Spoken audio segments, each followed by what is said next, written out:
They came out of the mist like a rumor the coast had feared for generations.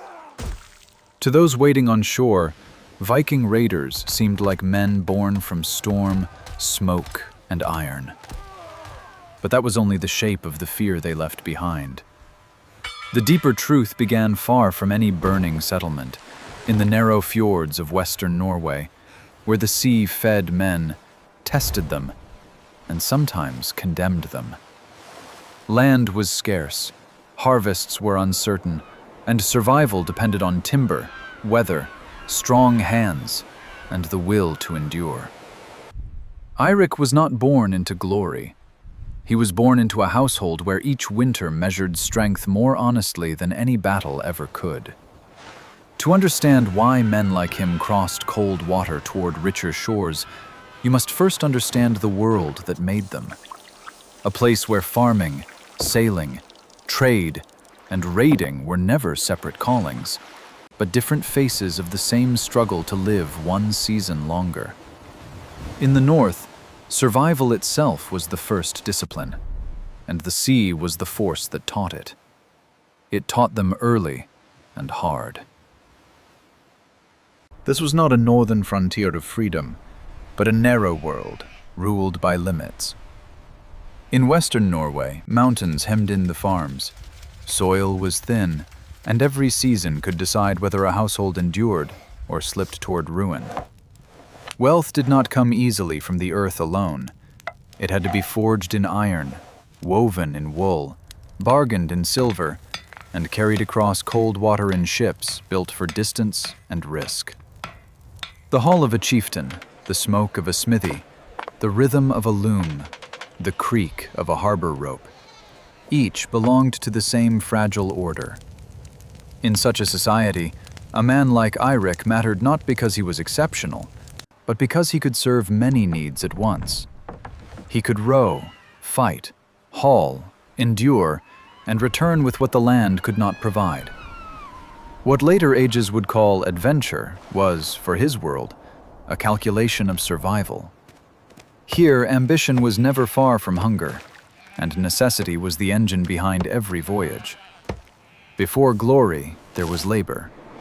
Before legend, there was the long discipline of scarcity. Erik's path began where many Viking stories truly began, not in triumph, but in constraint. He grew up in a household that depended on weather, livestock, stored grain, and the strength of every hand inside the longhouse. A bad season was never an inconvenience. It was a threat that could reshape a family's future. He was not the eldest son of a great lord, nor a man born with endless land before him. Like many in the north, he came of age in a world where inheritance could narrow as quickly as opportunity.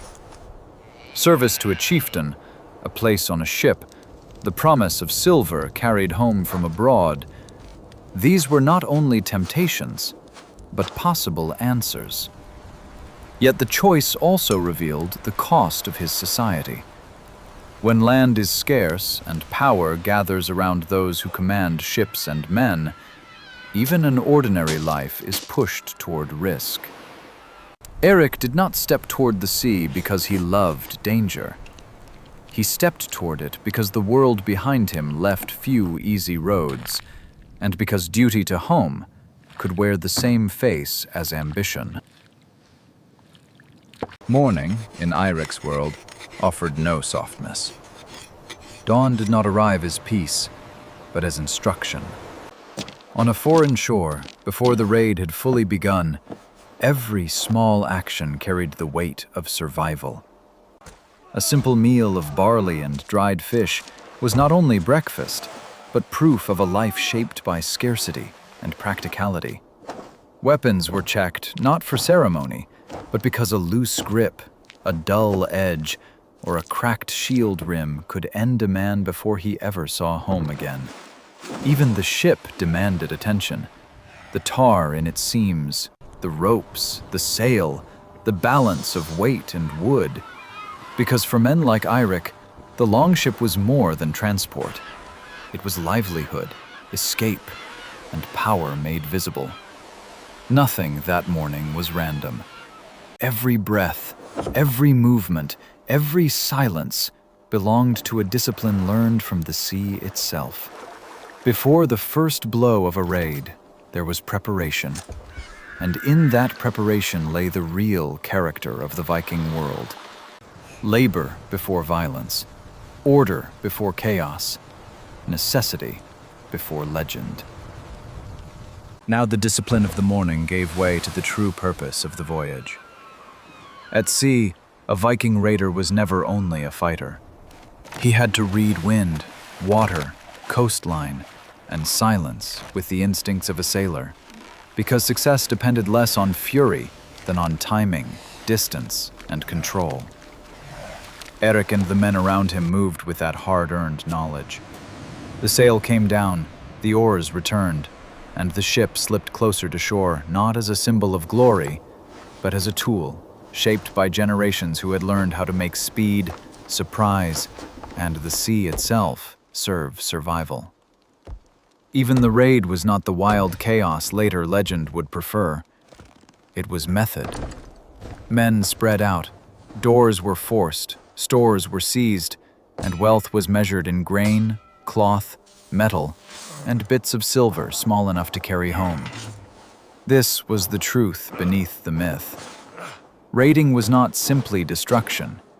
It was extraction, labor under threat, a brutal extension of the same practical logic that governed the farm, the forge, and the shipyard back in Norway through cold season. But method could never erase danger. The moment the alarm spread, the raid changed from controlled seizure into a struggle against time, resistance, and the sea itself. Bells rang, defenders gathered, and the narrow margin between hunter and hunted began to collapse. For Eric, this was the part no legend ever carried honestly enough. Battle was not a clean display of courage. It was mud, confusion, splintered wood, breath cut short, and the constant fear that one bad step could end everything. Even victory, when it came, was uncertain, because every gain had to be dragged back through panic, storm, and blood toward the waiting ship. The coast turned hostile, the weather turned harder, and the sea that had brought them now demanded its own price for letting them leave. In such moments, the Viking raid revealed its truest nature. It was never only about taking wealth. It was about how much fear, risk, and loss a man could bear before home itself began to feel impossibly far away, hidden beyond rain and cold water. Then came the retreat, and with it, the part of war that glory always tries to hide. Wealth spilled into mud, men stumbled through rain, and every hard-won prize suddenly seemed fragile beside the effort of simply surviving. Eirik was no longer moving toward victory, but away from disaster, pulling what remained of the raid back toward the longship while the storm closed around them. Once the shore was finally behind them, silence settled with a force almost heavier than battle itself. There, in the wet timbers of the ship, the truth could no longer be avoided. Silver was counted, but were absences. A fallen companion, a body wrapped in wool, a wound of memory already opening inside the living. In that silence, Eirik's thoughts turned not to legend, but to home, to the wife, the child, the longhouse fire, and the ordinary world that gave meaning to every risk he had taken. For men like him, the raid never ended at the shoreline. It followed them inward, into memory, into fear, and into the long, cold distance between survival and peace. What remained after the violence was not triumph, but recognition. On the wet deck, silver lay in Eric's hand, yet it carried none of the grandeur later centuries would imagine. A raid did not transform ordinary men into legends. It revealed how much labor, fear, and endurance were hidden beneath the image of the Viking warrior. The dead still had to be covered. The ship still had to be repaired. The spoils still had to be weighed, sorted, and carried back into the networks of trade and obligation that sustained the North. This was the truth most myths refused to keep. Men like Eric were not pirates alone, and never only seekers of battle. They were farmers when the season demanded it, sailors when the sea allowed it, traders when profit was possible, and raiders when necessity, power, and opportunity converged. In that hard world, identity was not fixed by honor or romance, but by whatever skill could keep a household alive through another winter, and by whatever strength remained after the sea had taken its share. In the end, Eric would vanish from history, as most men of his world did, without monument, without certainty, without anyone to name the full weight of what he carried. Yet that is precisely why his day matters. Through one raider's journey, the larger shape of Viking civilization comes into view.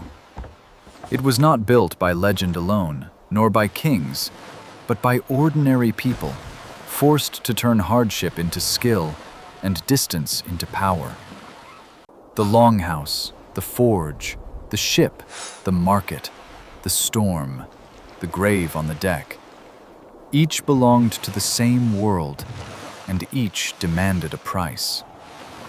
What the North produced was not merely violence, but a culture trained by scarcity, loyalty, labor, and the sea. To follow Eric from mist to battle, from battle to silence, is to see that a civilization is never only its victories. It is the sum of the pressures that shape human lives, the duties they cannot escape, and the losses they learn to carry. And in that cold northern world, survival itself was the first story, the final lesson, and the truest inheritance of all.